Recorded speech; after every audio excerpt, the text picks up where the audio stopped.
Coming up on To the Contrary. And a lot of comedy actually is about something painful. It's a mix of comedy and drama. We struggle, but we're living for those moments of joy.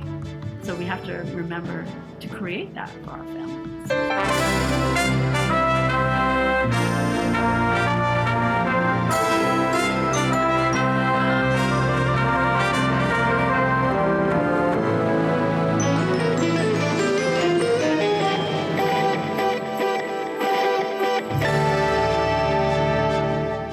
Hello, I'm Bonnie Erbé. Welcome to the Contrary, a weekly discussion of news and social trends from diverse perspectives. This week, the movie that won the 2023 Sundance Audience Award and the woman who wrote and directed it. The Persian version comes from Iranian-American filmmaker Maryam Keshavarz. It's a mother and daughter story with generational cultural clashes. The movie is loosely based on Maryam Keshavar's own life. She's the only director to have won the Sundance Audience Award twice. Welcome to the show, Maryam. Thanks for having me. So how are you doing? How did it feel to win the award, not for your first time, but your second time? I was really shocked. I was sitting all the way in the back of the theater when they called me because I just didn't think it was a possibility. It's never happened before. So I had to run down 100 flights of stairs. It was very traumatic to get there on time. So tell us, what's it about? The story is based on my life, and it's about a girl who grows up with actually 8 brothers in one bathroom in New York City. And she's having some problems with her mom. They're fighting a lot. She's asked to come back home and take care of her grandmother because everyone's going to the hospital to be there for their dad who's having a heart transplant. So while she's taking care of her grandmother, she's telling her grandmother the woes of her relationship with her mother. And the grandmother says, the reason your parents came to America is not what you think. They were actually escaping a huge scandal. So the film is, in a comedic and dramatic way sometimes, tracing the story of this scandal through the different generations. And we look at the truth of the scandal through 3 different perspectives, through the 3 women, through Layla, who's the writer-director, is essentially my life, the grandmother's version, and then the mother's version of the truth. And through it all, you get to discover so much about these women and what they've gone through, and how, trauma goes through different generations and how ultimately they're able to break it and create a beautiful relationship by ending that traumatic history. From all the feedback you've received from viewers, not just Sundance, but whose version do they like the best?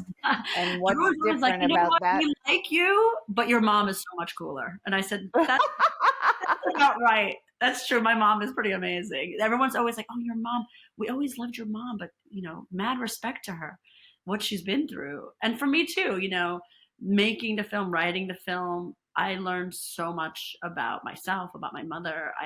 It really helped my relationship with my mother to not only to think about it in an intellectual way, but to cast it and direct it and to, visualize all the things my mom has gone through to the moment she came to America and all the struggles as an immigrant in this country, keeping a big family together during hard economic times and having to be innovative, then also becoming an extremely successful, pull ourselves up by the bootstraps businesswoman, those are all things while having, all these kids and a sick husband. And I give her a lot of credit when I was making the film. God, she really did do all these things. What did you learn about your mom when you cast her as a young woman first coming to America? I had discovered The Secret in real life over 20 years ago. So when I was evaluating, my mom in Iran, she got married when she was 13. Of course, I understood what that meant. 13. That's amazing. But that's at the time in the 50s, that was very common. Like if you take India, China, the Middle East, even some parts of the United States, a young marriage was a common thing, unfortunately. But, of course you hear the stories, right? But to think of and cast a girl who's actually 13, who is taken out of school, who just wants to finish high school and has all these aspirations, and to see her, go through all of the things that she goes through until the moment she arrives to America, it disarmed me. I had so much respect and so much empathy for my mother to see what she had gone through. And even my own mom, she came to the rehearsals. We shot the Iran sections in Turkey. She's usually very outgoing, very loud, like me. And she was so quiet in our dinner with the actress after the first day of rehearsal. And I said, Mom, what's wrong? She goes, I never knew how young I was. I was always struggling to survive. And I see this young kid, and that was me.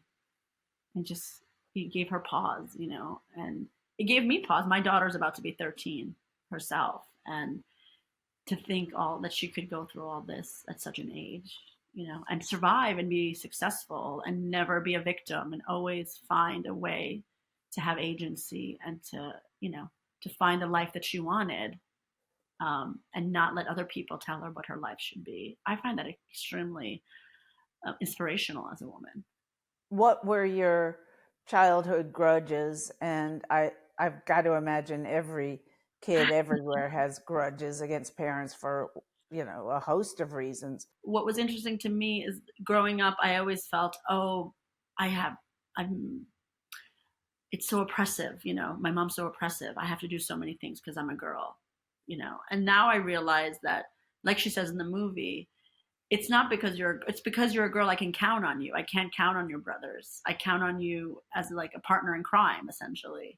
And I never understood that growing up. I just want to go play basketball. I don't want to help. I don't want to, I don't want to be your partner in crime. I want to, so I realized, like, as I got older, that my mom depended on me because she trusted me and because she felt there's a special bond between mother and daughter in a way that she didn't feel with my brothers.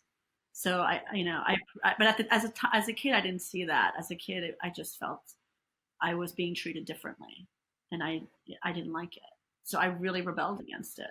I don't want to, create any spoilers here. So only answer what you feel comfortable answering. But your mom, what did she end up doing? In what respect? I mean, career-wise, how did she? Oh yeah. So, like in the film, this part of it is completely true. My dad was a doctor for low-income people in Bed-Stuy, Brooklyn. He really believed in progressive social medicine for everybody.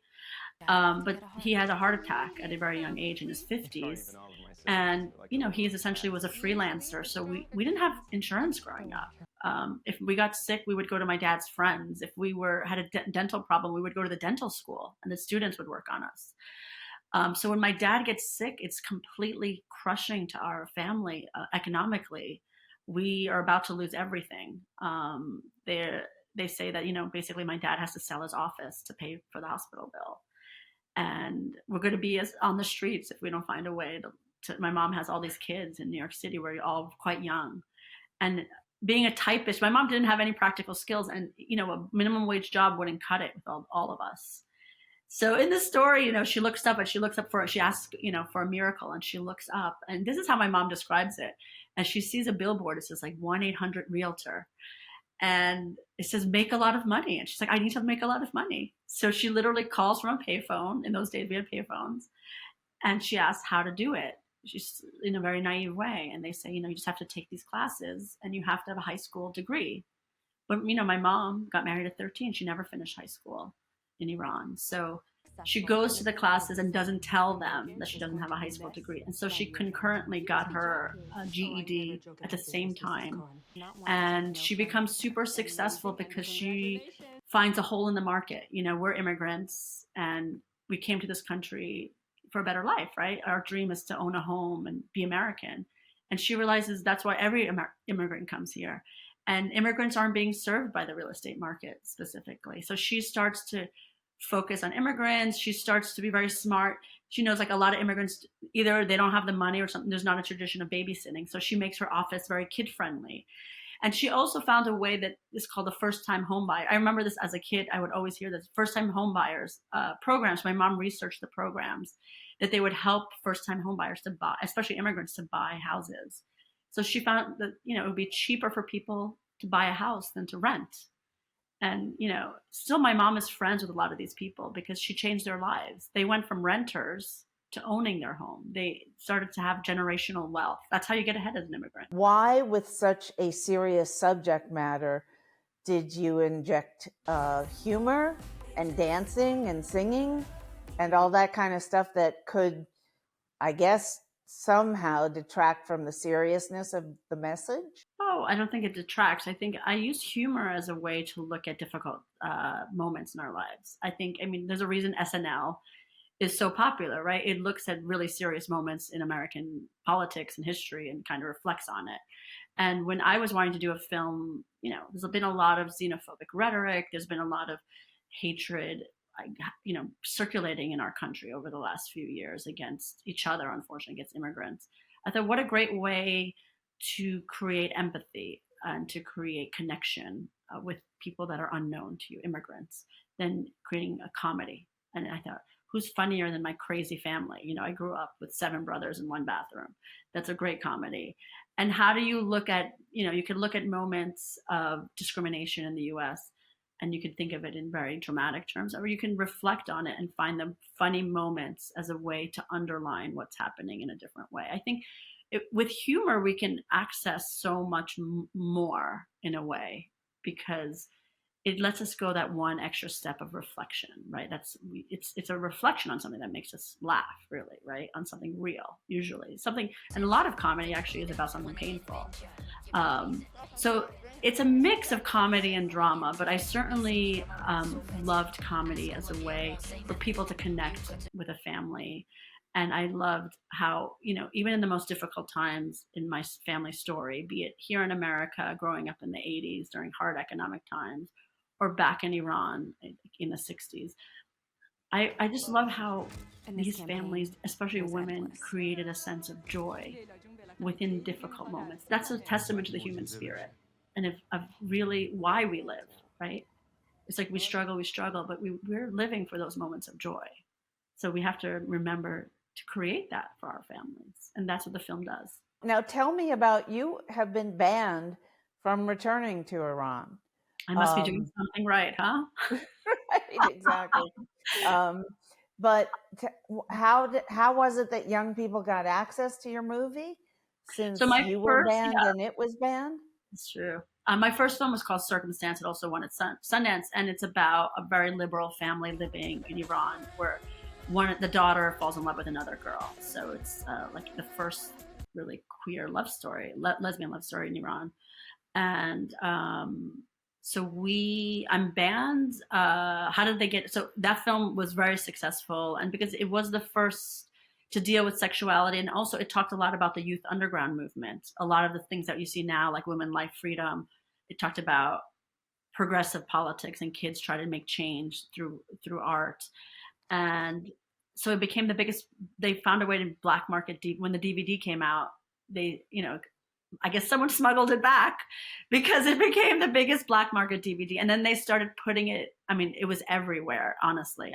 Even my editor who edited this film, he's British, Iranian, he said, I wanted to meet you because when I was a college student, we all got your DVD and we all gathered in the dorm to watch it, and it was such a big deal. It really struck a chord. Like I still get so many messages from kids in Iran about how important the film was, not just about queer identity, but about the youth underground and about the youth movement of trying to create change in Iran. And yeah, so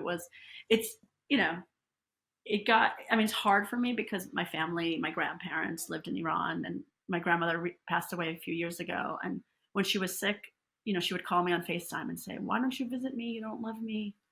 And I would have to explain to her, like, I can't come back, but I couldn't be there while she was sick, and I couldn't be there for her funeral. And, in the film, I'm so close to my grandmother. So it was really difficult for me. So it spread on the black market, right? Essentially.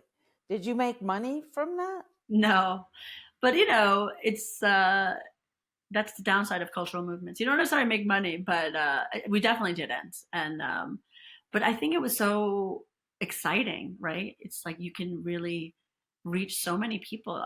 I just still to this day I find out that people how they watched it was so interesting. Like they would make little screenings, like little mini theater screenings of the film. And I find this out from people I meet in Europe, like, oh, we held this event of your film in Iran. And I think that's the beauty of, art and how it crosses borders. And, like I used to smuggle Cyndi Lauper and Michael Jackson to Iran there's like no borders to art. People have this they have a need for it, and then they connect with it beyond anything that we can understand. It's something so visceral. So it's worth breaking the rules. But there are borders, unfortunately, to Islamic extremism. What is your view of the government there? I mean, it's so oppressive to the people, particularly to women, because women, of course, have always been a symbol for the Islamic regime. They want them to cover their hair and be modest. And it's incredible. I mean, I've seen this. This is not something that's born in a day, right? You have the Nobel Prize winner, Nargis Mohammadi, the incredible feminist who's been in jail for years, her own children, teenagers she hasn't seen in 10 years, fighting against the status quo. You have half the university is women, they all have PhDs and MDs. They're so high achieving, even within these confines. And of course, these are the same women creating the movement, right? They're marching in the street, they're demanding their rights. I think no regime can keep people down. And these women have proved that they won't be suppressed. They're still marching in the streets. They're still walking with their hair uncovered. They're still defying all of the rules. Are they still, but they still are allowing little girls to get educated? Yeah, women are highly educated. I mean, I'd say more than 50% of the university are women. So there's no restriction of education. But the restriction is how they dress and their hair and stuff. So the women. But don't the mullahs realize that once women get educated, they're not going to walk around exactly. in That's 100-degree heat with a black covering all over, covering their full outfits underneath, and they're not going to. That's the thing. They've been pushing the boundaries since I was a teenager. So now, if you look at Google Iranian women, they're wearing, short pants. They're wearing capri pants, and they're showing most of their hair, and they're wearing lots of makeup, and they slowly were pushing the boundaries. But now they just completely take off the headscarf. They're like walking into the metro. My cousin was just there, and he said like half the women don't cover their hair. Half the women, like they cannot arrest half of the country. That's the problem they're having. It's a mass protest. It's not 10 people. We're talking half the population is walking around with no head covering. It's pretty. How long do you expect it to last? I mean, how long can a government function when half the population is walking around in protest like that? It's incredible, right? That's the $1 million question. But I think what I find inspiring is so many people, from young girls to my grandmother's age, are in solidarity with each other. I think that's really. You see, it's not only young people, it's across the board. This is such a show of strength, and I think also the difference is now we have international solidarity.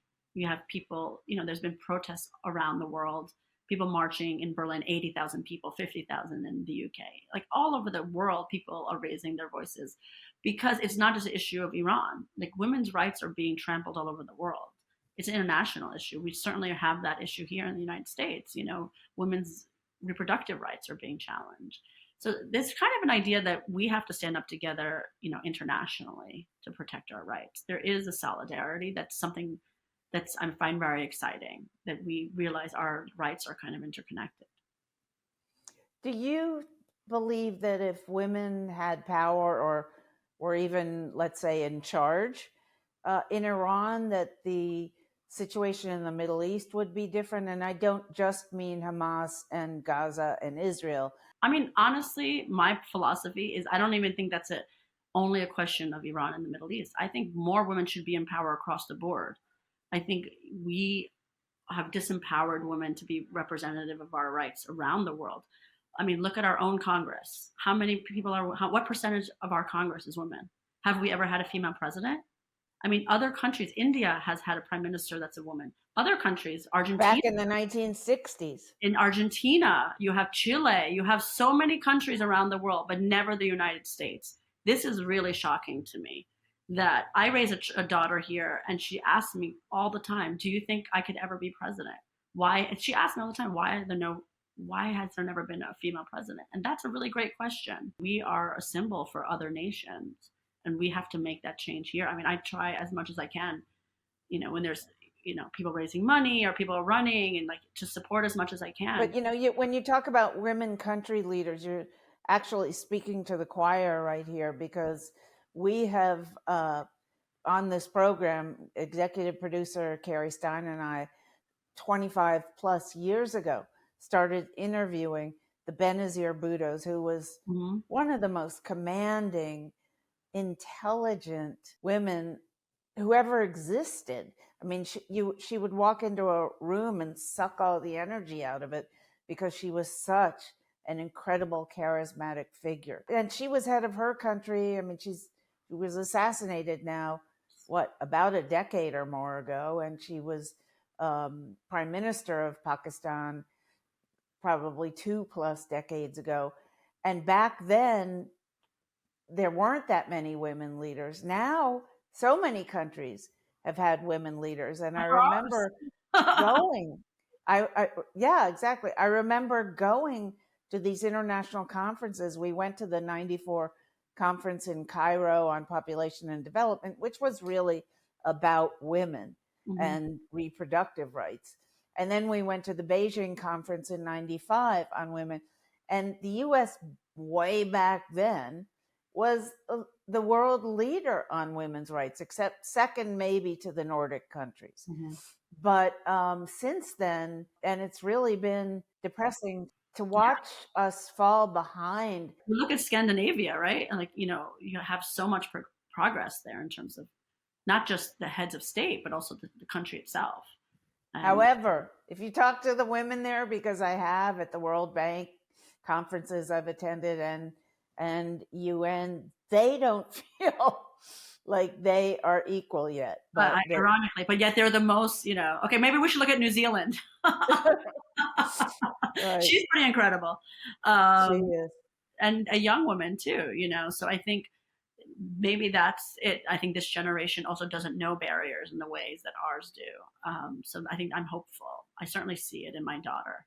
There's a sort of not a rebelliousness, but there's an idea that they demand their place. They don't have to prove themselves. They expect it. They don't. Expect it. Exactly. It's not an argument. It's done. Yeah, exactly. You were talking about Hollywood still being, even after the Me Too movement, still being, I've been told by people I know who work there that nothing really changed in terms of the casting couch, even though all that publicity came out and Harvey Weinstein went to jail and so many people got prosecuted. Bill Cosby was disgraced because of his behavior finally. And but Barbie of all movies, a movie about a woman by women, the highest grossing film just about ever now, right?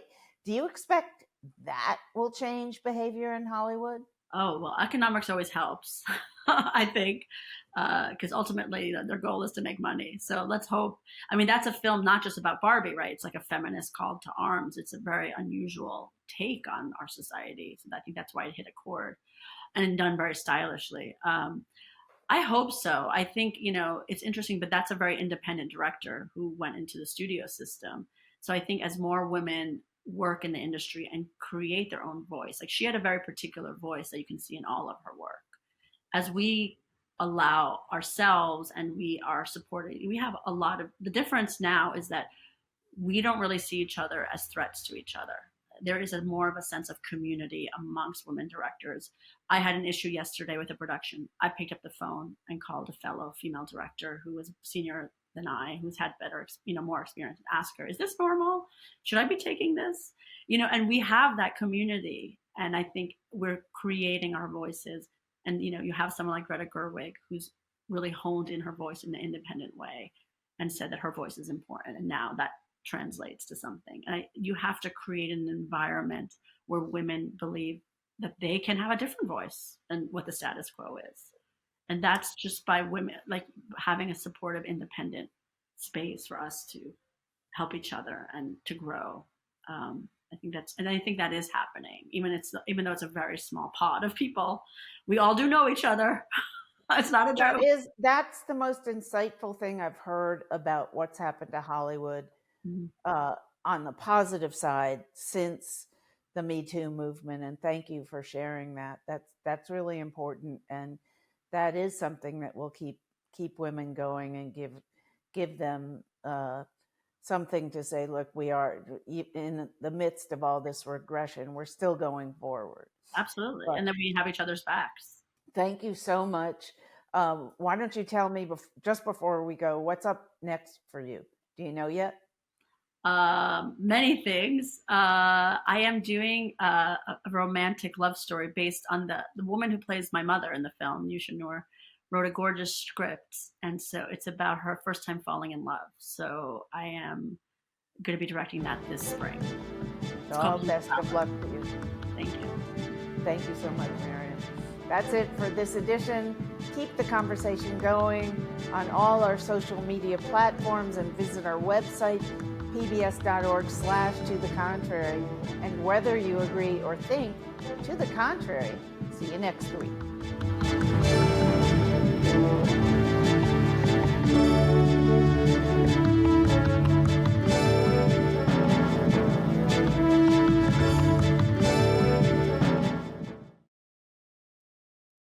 Funding for To the Contrary provided by the E. Rhodes and Leona B. Carpenter Foundation, the Park Foundation, and the Charles A. Freoff Foundation. For a transcript or to see an online version of this episode of To the Contrary, please visit our PBS website at pbs.org/To the Contrary. You're watching PBS.